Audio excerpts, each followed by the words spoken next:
The information presented here surpasses a simple discourse on benevolence and unconditional affection. It represents a profound exploration into the human psyche, bringing to light a reality Carl Jung, among the most distinguished psychologists in history, identified after extensive study of the human spirit. For anyone who has ever sensed that their goodwill seems detrimental to them, that others perceive their integrity as fragility, or that increased giving results in diminished receiving, this exposition clarifies the underlying reasons. Jung identified a concerning tendency. He observed it distinctly among his patients. Individuals persuaded of their excessive goodness were frequently those enduring the greatest hardship. Yet, what constitutes genuine goodness? In contemporary society, an idealized conception of virtue has been fashioned.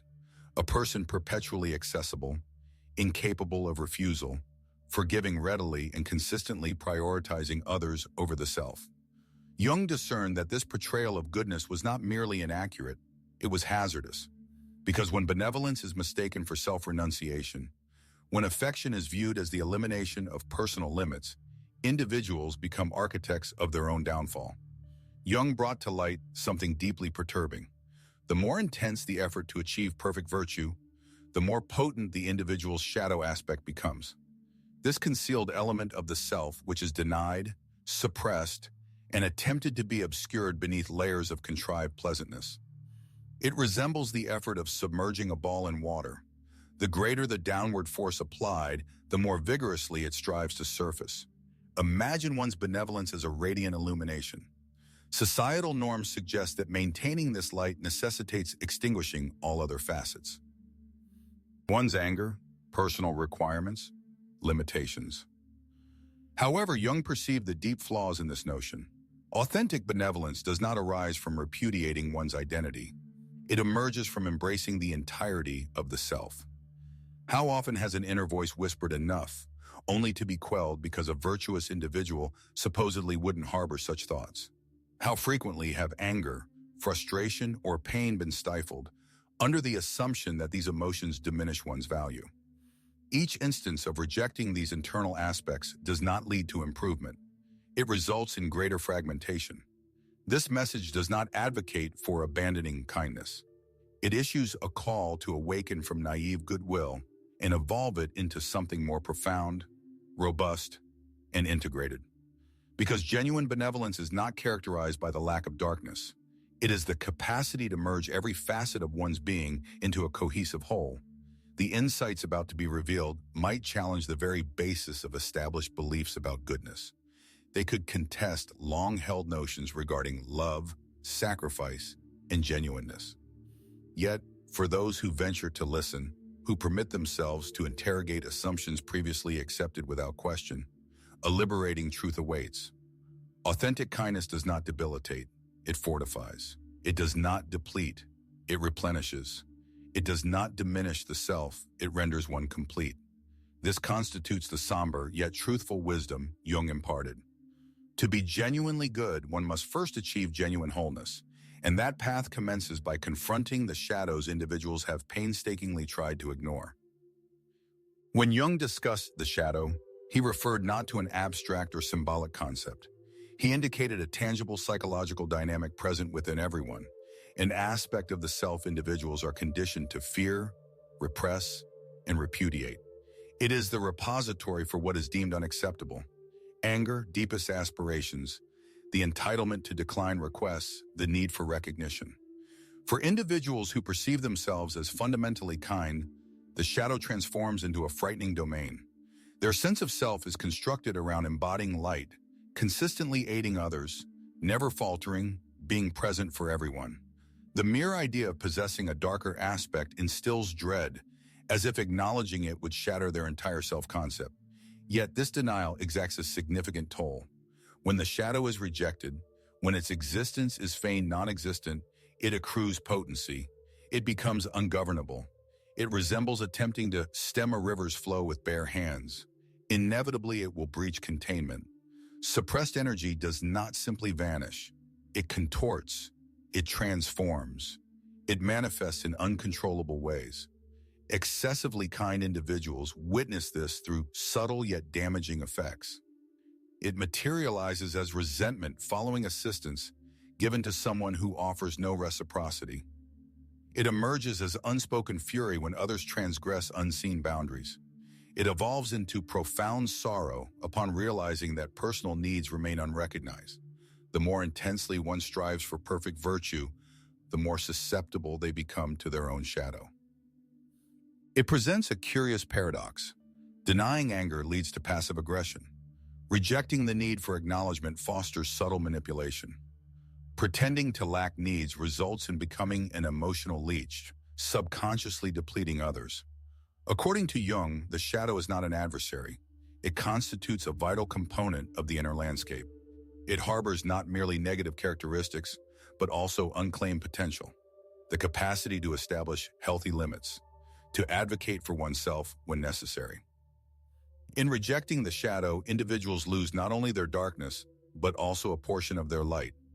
Consider someone who has spent their entire existence being the good one.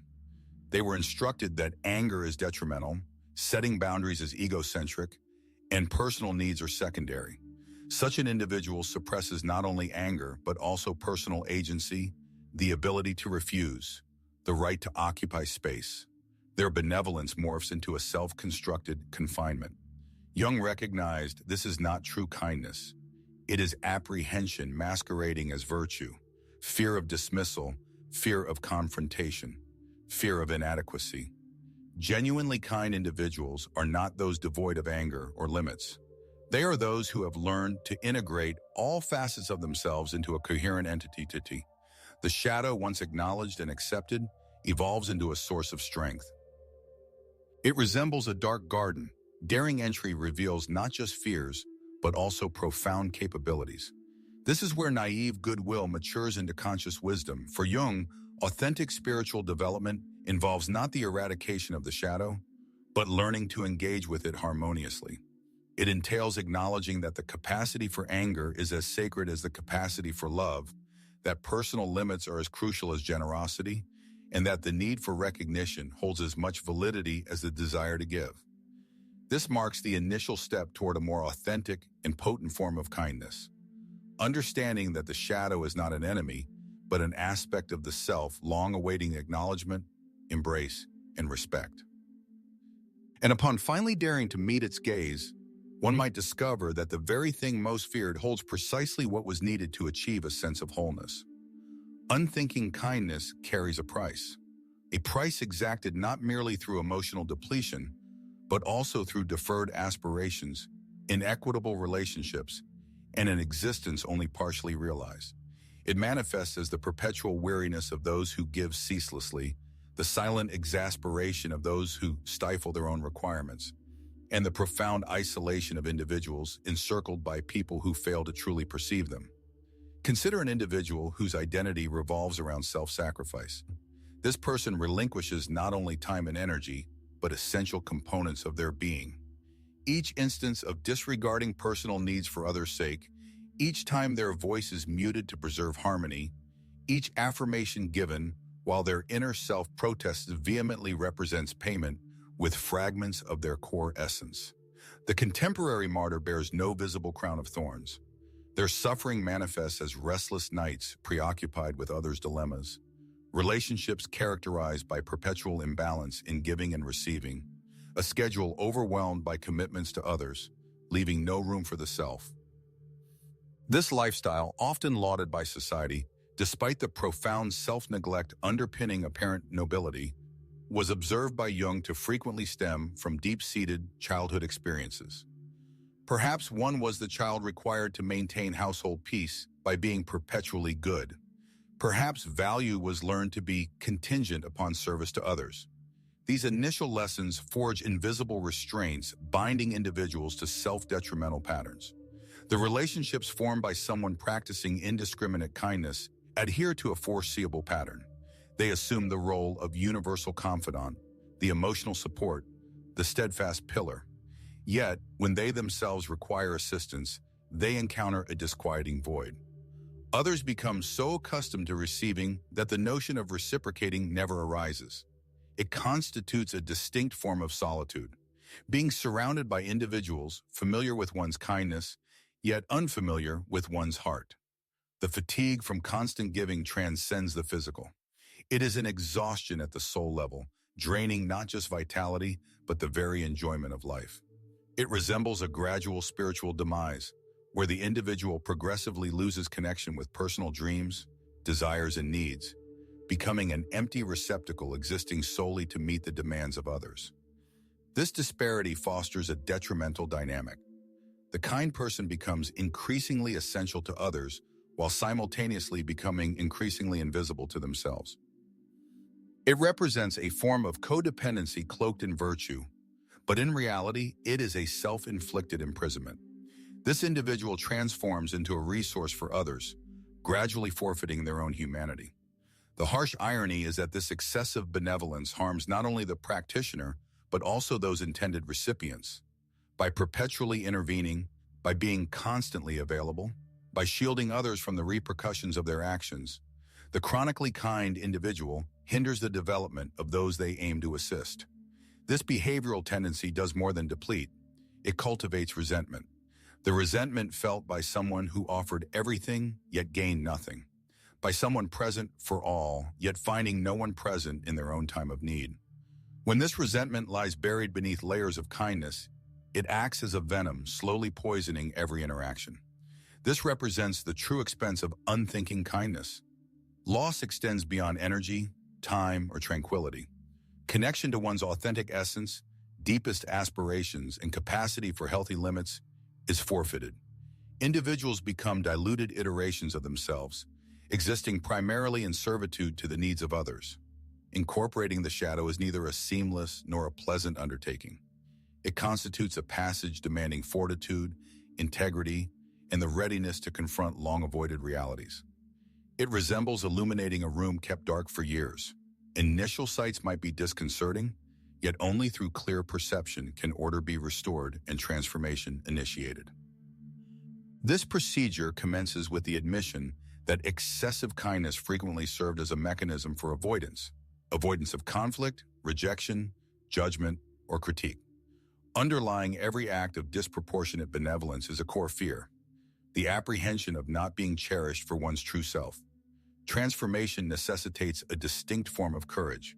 One must possess the willingness to potentially disappoint those accustomed to unconditional availability. It mirrors the act of amending an unwritten agreement maintained with the world for years. The tacit understanding was, I will fulfill all your needs and you will love me in return. The revised agreement declares, I will be genuine even if it means I do not always satisfy you. Integrating the shadow does not equate to adopting cruelty or indifference. Instead, it fosters the development of a kindness that is more potent and authentic. It is the distinction between a fragile flame, easily extinguished by a breeze, and a robust fire providing warmth and illumination without self-immolation. Genuine integration occurs upon realizing that the capacity to establish boundaries holds the same sanctity as the capacity to give. The strength derived from this integration differs fundamentally from cruelty. Cruelty stems from fear, from inadequacy, from the urge to dominate. True power, arising from shadow integration, originates from self-acceptance, from the ability to assert one's truth without needing to subjugate others. The discerning kindness emerging from this journey resembles a tree with extensive roots.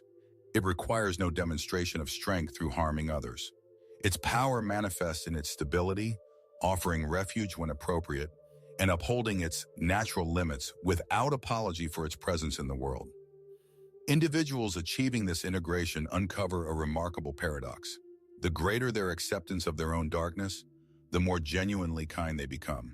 Giving ceases to be driven by compulsion or fear, instead flowing from deliberate choice.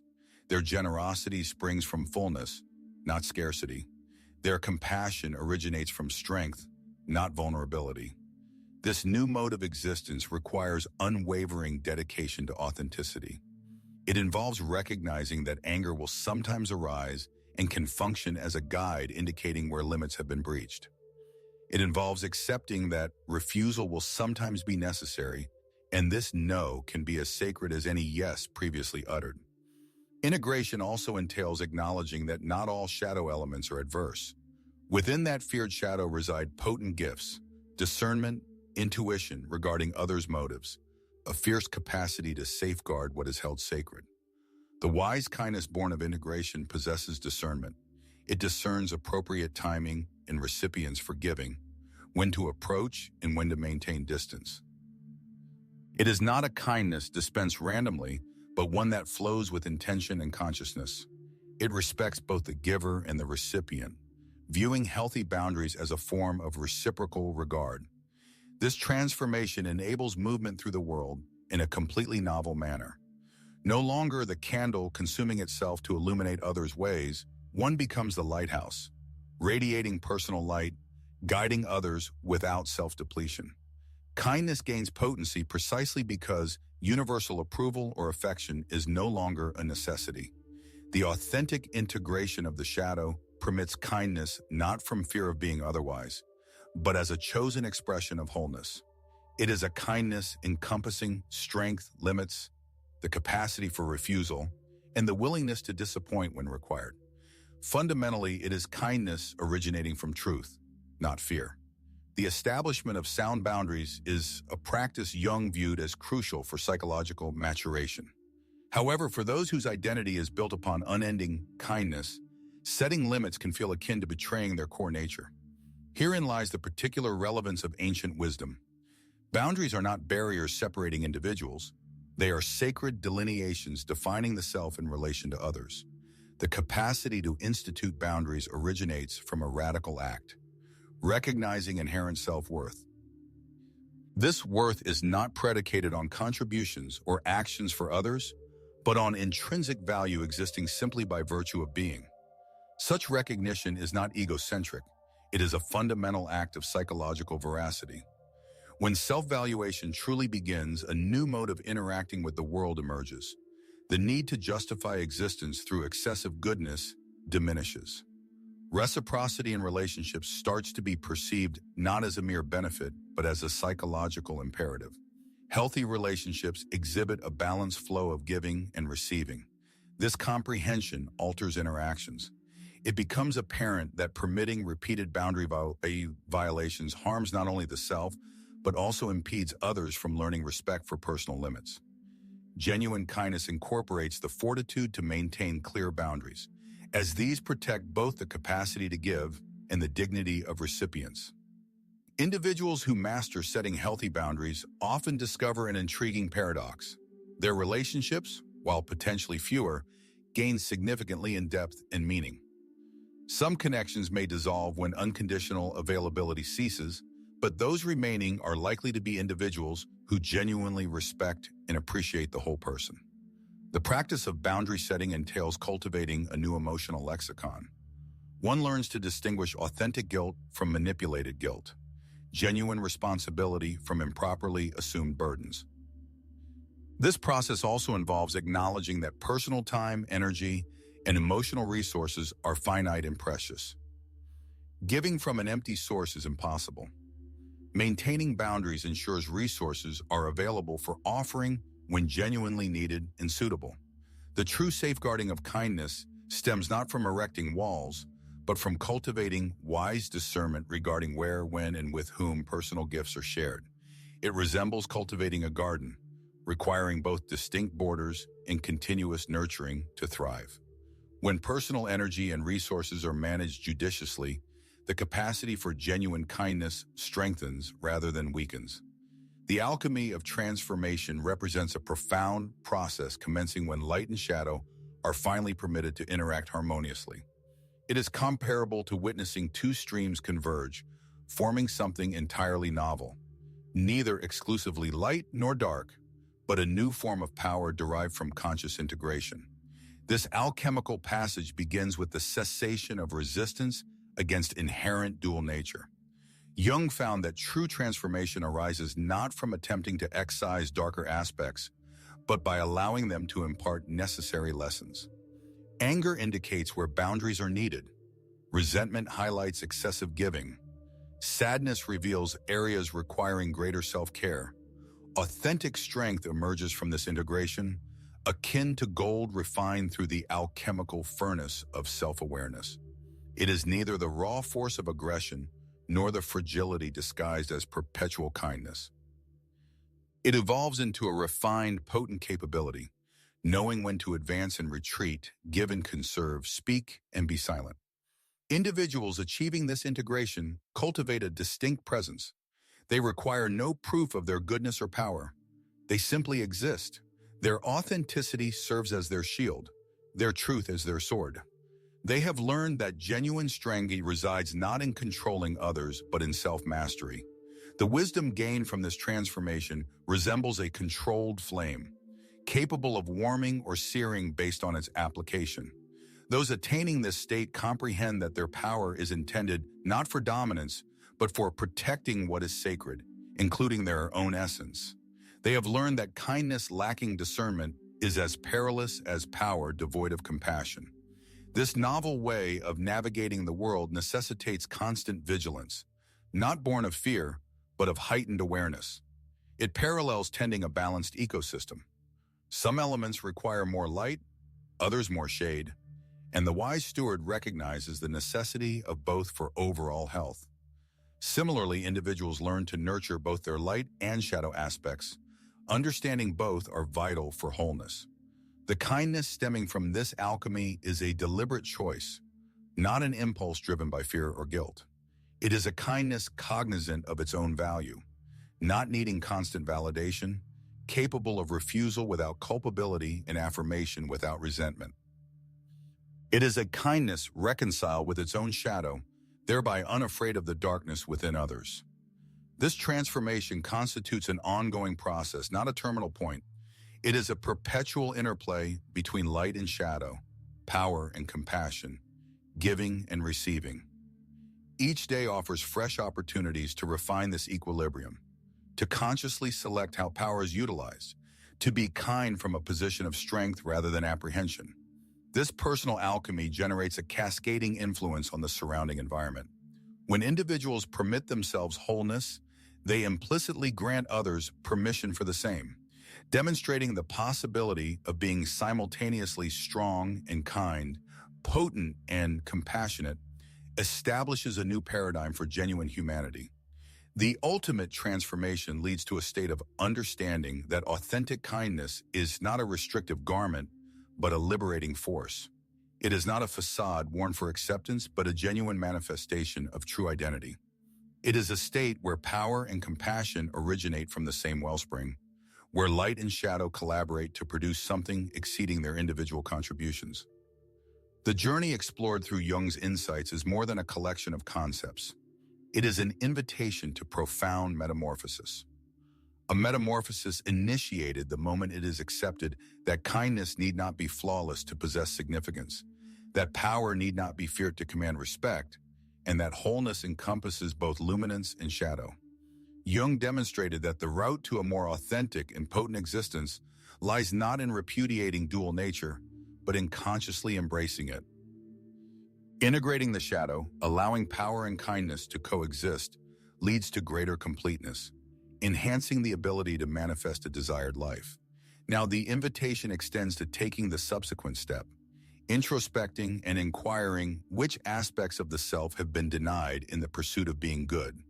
What potential has been suppressed due to fear of diminished acceptance? Which boundaries have been avoided for fear of causing disappointment? This is the juncture to recall. Kindness is not contingent upon perfection. Worth is not determined by the extent of giving or sacrifice. Power does not diminish the capacity for love, and boundaries do not render one less deserving of affection. The transformation Jung encourages is not a final endpoint. It is a continuous expedition. Every day presents new chances to prioritize authenticity over seeking approval, conscious power over frailty, disguised as virtue, genuine kindness over automatic self-renunciation. The world requires individuals who have integrated both their light and shadow, who comprehend that true goodness stems not from repression, but from mindful integration. It needs complete human beings capable of embodying both strength and compassion, discerning when to give and withhold, understanding that their boundaries possess the same sanctity as their capacity to love. As this discourse concludes, remember the purpose is not perfection, but wholeness. Within that wholeness, that integration of every personal facet, lies not only the strength to shape the envisioned life, but also the wisdom to live it with genuineness and true potency. The pertinent question now is not one of sufficient goodness. The genuine inquiry is, readiness exists to become truly powerful? Not the power that seeks control, but the power that facilitates transformation. Not the power that dreads the shadow, but the power that integrates it, utilizing it to manifest something greater than the self. If this exposition resonated, consider subscribing, enabling notifications, and sharing it with someone potentially needing this perspective.